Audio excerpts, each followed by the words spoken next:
Subscribe करें रखोलिया classes को और बेल आइकन दबाना ना भूलें ताकि आपको लेटेस्ट अपडेट्स मिलती रहें। अभी आप लोगों को पिछले वीडियो में भाज्य संख्याएं और अभाज्य संख्याएं पढ़ाई थी। बहुत अच्छे से मैंने आपको समझाया था कि भाज्य संख्याएं क्या होती हैं, अभाज्य संख्याएं क्या होती हैं। आज हम लोग पढ़ते हैं सहभाज्य संख्याएं, अत्रिभाज्य संख्याएं और अमजभाज्य संख्याएं। 3 संख्याएं आज हम लोग पढ़ेंगे, ठीक है ना। नोट करिए आप लोग, सहभाज्य संख्याएं।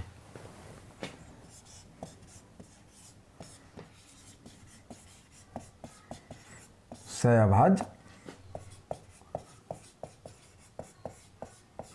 संख्याएं, इसी को हम असहभाज्य भी कह सकते हैं या असहभाज्य संख्याएं।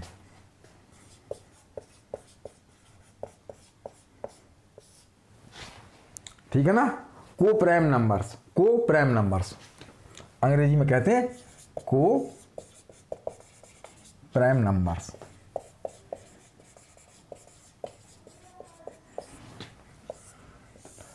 अब देखिए को प्राइम नंबर्स क्या होते हैं। सह अभाज्य, आपस में अभाज्य। सहभाज्य मीन्स आपस में अभाज्य। आपस में अभाज्य का आशय क्या हुआ, इसमें हमें पेयर लेना पड़ते हैं। 2 संख्याएं रहती हैं, तो 2 संख्याओं में यदि उभयनिष्ठ गुणनखंड 1 है, उभयनिष्ठ गुणनखंड मीन्स मासा SCF महत्तम समापवर्तक उसका 1 आ रहा, तो वो सहभाज्य संख्याएं कहलाएंगी। ठीक है ना। जब 2 प्राकृत संख्याओं का उभयनिष्ठ गुणनखंड 1 हो, नोट करिए आप लोग, जब 2 प्राकृत संख्याओं का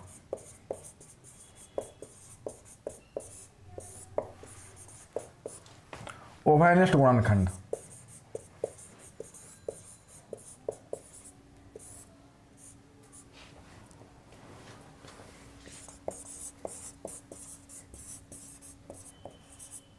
मतलब महत्तम समापवर्तक 1 हो, ठीक है ना, तो वे दोनों संख्याएं सहभाज्य संख्याएं कहलाती हैं। तो वे दोनों संख्याएं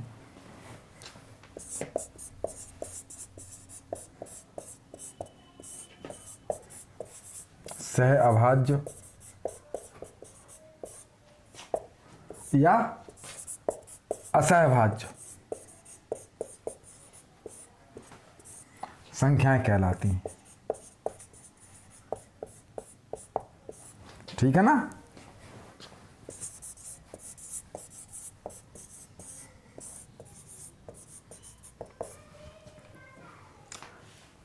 दो प्राकृत संख्याओं का जब कॉमन फैक्टर 1 आता है, अर्थात हम दूसरे शब्दों में कह सकते हैं कि 2 प्राकृत संख्याओं का मासा जब 1 हो, तो वे दोनों संख्याएं सहभाज्य संख्याएं कहलाती हैं। जैसे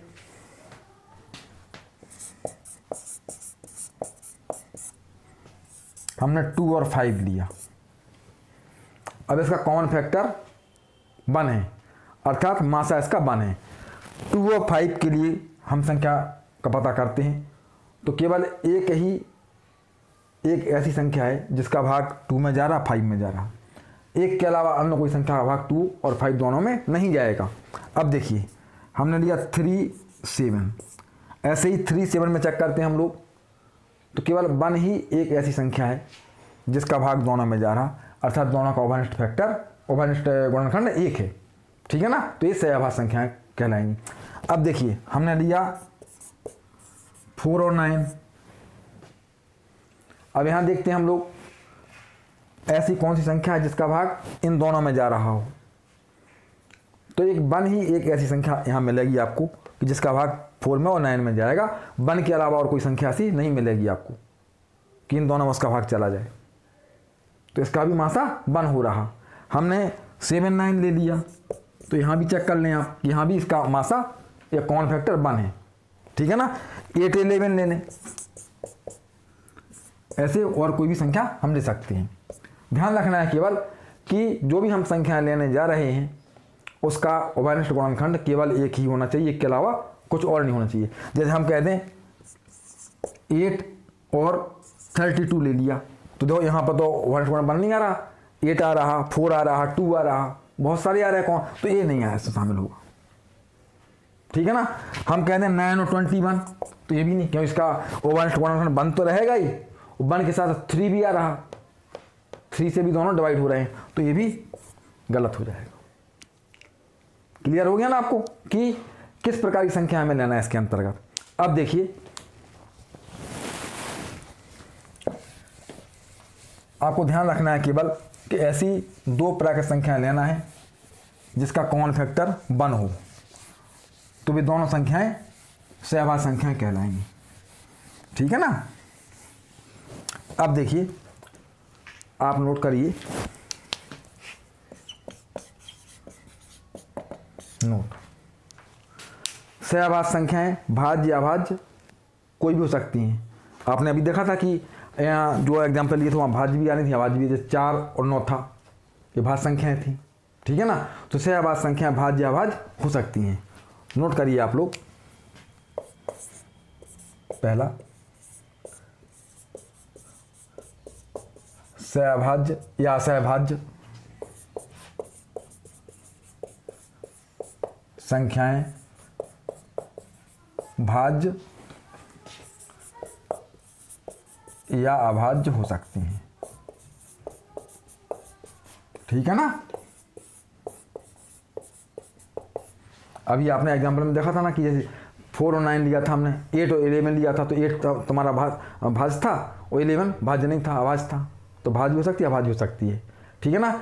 और सहभाज्य संख्याओं में दोनों संख्याएं सम नहीं हो सकती हैं। यदि हम सम ले लेते हैं दोनों संख्याएं, तो सम संख्या की परिभाषा पढ़ चुकी हैं आप लोग कि ऐसी संख्याएं जो 2 से विभाजित हों। सम लिया आपने, कोई भी सम संख्या 2 ले ली आपने, तो 1 से तो डिवाइड होना ही है, 1 के साथ साथ 2 से तो कंपलसरी डिवाइड होना रहेगा उसका। ठीक है ना। तो इसके भी 1 से अधिक फैक्टर हो जाएंगी, उभयनिष्ठ गुणनखंड एक नहीं कहलाएगा इसका, तो ये सम संख्या हम नहीं ले सकते हैं। यानी सहभाज्य संख्याओं में दोनों संख्याएं सम नहीं हो सकती हैं। सह अभाज्य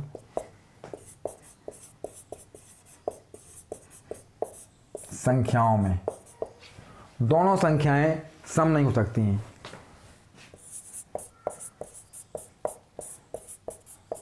दोनों संख्याएं सम नहीं हो सकती हैं। ठीक है ना। 2 अभाज्य संख्याएं यदि लेते हैं हम, तो 2 अभाज्य संख्या तो हमेशा इसमें आ जाएंगी, सहभाज्य में। ठीक है ना। तो नोट कर लीजिए आप लोग कि 2 अभाज्य संख्या हमेशा सहभाज्य होती हैं। 2 अभाज्य संख्याएं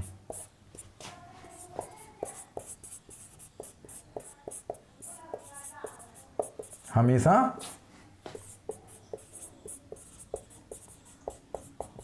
सहभाज्य होती हैं, क्योंकि हम पहले पढ़ चुके हैं कि अभाज्य संख्या क्या होती है। उसका तो कॉमन फैक्टर बन रहना ही है, 1 के अलावा कुछ कॉमन फैक्टर रहना ही नहीं है उसका, तो है ना, कि दोनों संख्या अभाज्य संख्या है, तो कॉमन फैक्टर बन रहेगा ही उसका निश्चित रूप से। ठीक है ना। तो आपको ध्यान रखना है कि सहभाज्य संख्याएं जो हम लेंगे, 2 प्रकार की संख्या उसमें लेंगे, तो ये भाज्य और अभाज्य हो सकती हैं, लेकिन दोनों सम नहीं हो सकती हैं। ठीक है ना। और दोनों संख्या अभाज्य यदि हैं तो वो सहभाज्य कहलाएंगी। अब देखते हैं अगली संख्या, अत्रिभाज्य संख्या।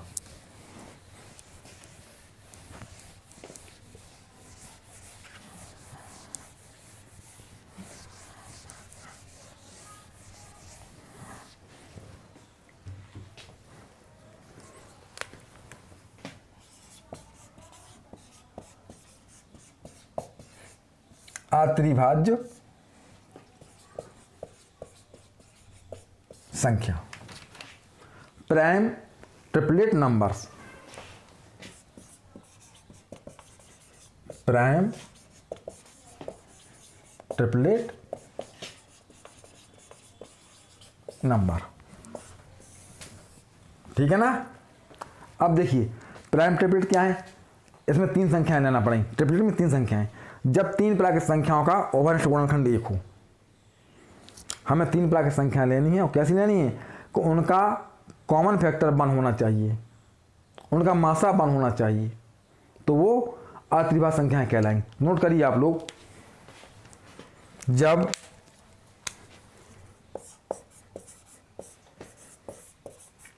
तीन प्राकृत संख्याओं का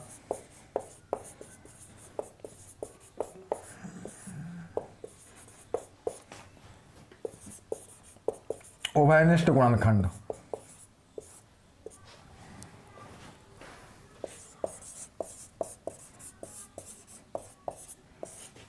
ठीक है ना, अर्थात महत्तम समापवर्तक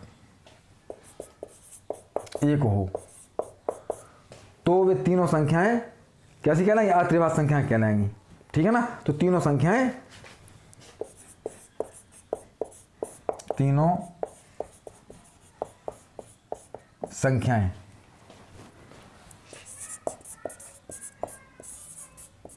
अत्रिभाज्य संख्याएं कहलाएंगी।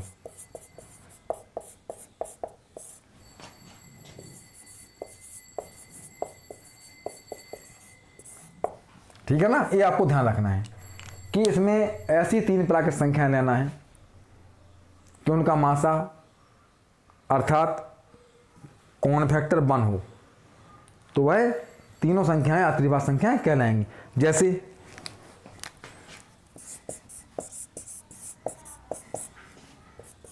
8, 9, 25 ये ले लिया हमने। अब देखते हैं ऐसी संख्या पता लगाते हैं जिसका भाग तीनों में जा रहा हो।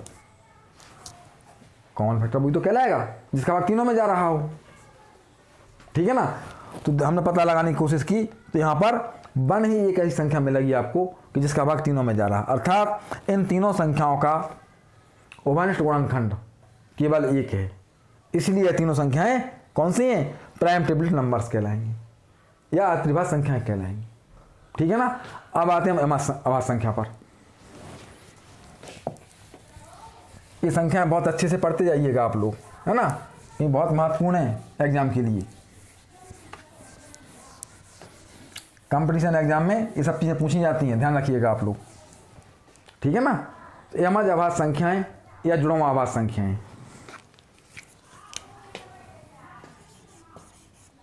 यमज अभाज्य संख्याएं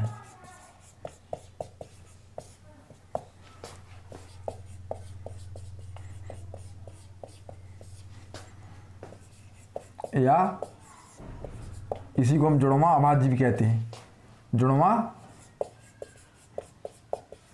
अभाज्य संख्याएं। ठीक है ना, twin prime numbers, twin prime numbers.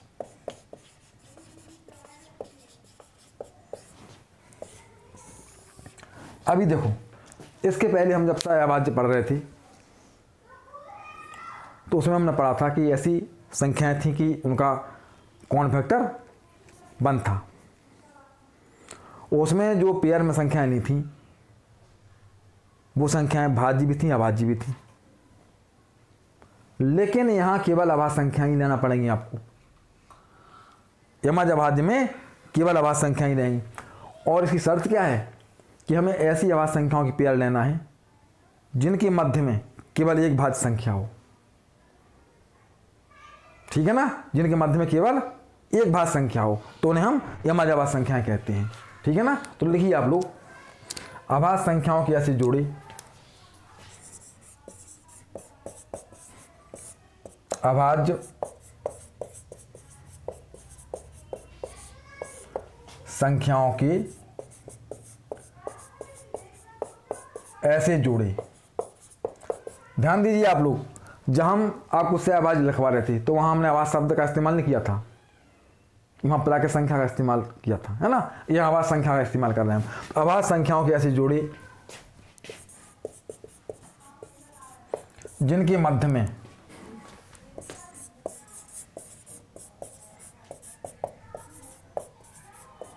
केवल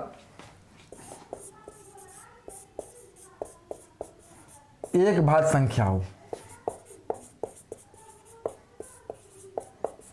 ठीक है ना, केवल एक ही भाज्य संख्या होनी चाहिए, तो उनको हम क्या कहते हैं, यमज संख्या कहते हैं। तो उन्हें यमज अभाज्य संख्या कहते हैं या जुड़वां अभाज्य, ठीक है ना।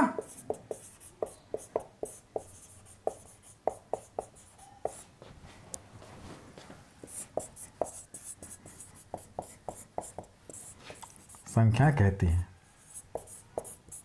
तो आपको ध्यान रखना है कि हमें अभाज्य संख्याओं की ऐसी पेयर लेना है जिनके मध्य में केवल एक भाज्य संख्या हो।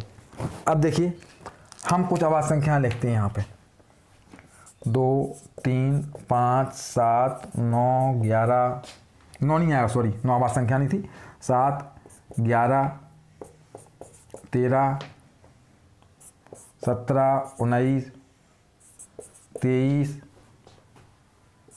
29, 31, इस टाइप से। अब देखिए ये अभाज्य संख्याएं लिखी हुई क्रमशः, और परिभाषा के अनुसार हम यहाँ पता लगाते हैं किस प्रकार की संख्याएं यहाँ आनी हैं। 2 और 3 लेते हैं हम, तो इनके बीच में कोई भी भाज्य संख्या नहीं है। 3 और 5, तो इनके बीच में 4 आ जाएगी, अर्थात एक पेयर 3, 5 का हो जाएगा। फिर 5 और 7 लेते हैं, तो यहाँ भी 5 और 7 के बीच में 6 आ रहा, तो ये भी पेयर हो जाएगा, यमज अभाज्य। अब 7 और 11 को देखते हैं हम लोग, तो 7 और 11 में इनके बीच में 8 भी आ रहा, 9 भी आ रहा, 10 भी आ रहा, 3 भाज्य संख्याएं हैं, तो ये 7 और 11 का पेयर यमज अभाज्य नहीं कहलाएगा। अब 11, 13, तो 11 और 13 के बीच में केवल 12 आ रहा, इसलिए यह पेयर यमज अभाज्य का पेयर कहलाएगा। 13, 17, तो 13, 17 के बीच में 14, 15, 16, 3 भाज्य संख्याएं आ रही हैं, तो ये भी पेयर यमज अभाज्य का पेयर नहीं होगा। स्पष्ट हो गया ना आप लोगों को कि किस प्रकार के पेयर हमें लेना है। तो लिखिए आप लोग, जैसे